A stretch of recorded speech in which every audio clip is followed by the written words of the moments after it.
টাকা পয়সা সম্পত্তি সব আমি দিয়ে দেবো, আমার এখানে একটা জিনিস দেওয়া লাগবে, আমার মারে আমার ফিরে দেওয়া লাগবে,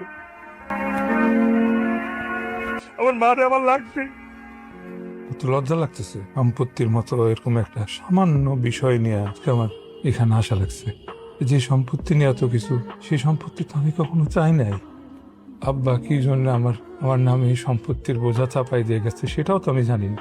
আমি তো শুধু পরিবারের যে দায়িত্ব ওটা তো নিজের ভাই বানিয়েছিল। তাহলে আজকে আমরা এখানে কেন? আমার দিয়ে মনে হয় দায়িত্ব দায়িত্ব হইতেছে না, আমি মনে হয় দায়িত্ব পালন করতে পারতেছি। আমি ব্যর্থ।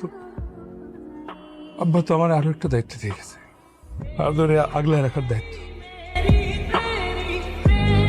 বড় ভাইয়ের দায়িত্ব। আদর যদি কখনো ভুল ভ্রান্তি করে, ভুল পথে চলে যায়, আমি যাতে ওরে আগলে রাখি, ঠিক পথে আবার ফিরাই নিয়ে আসি। এই দায়িত্ব তো আমি পালন করতে পারি, আমি তো একটা বড় ভাই হিসেবে ব্যর্থ। আমি যা চাই যা আমি পাই না, তা আমি আর কিচ্ছু চাই না। আমার ছোট ভাইরও আমি চাই না। আমি সহায় সম্পত্তি কোনো কিচ্ছু আমি চাই না, আমার কিচ্ছু লাগবে না।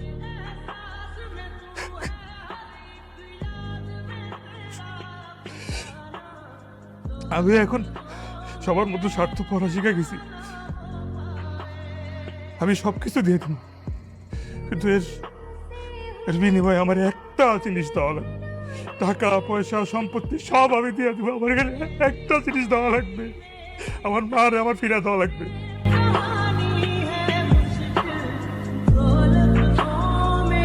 আমার মারে আমার লাগবে। সব নিয়ে যান, আমার মারে ফিরে দেন। আদর তুই তুই সব সম্পত্তি নিয়ে যা, কিন্তু আমার মা, আমার মারে আমার ফিরে দেন, আমার ফিরে দে আমার।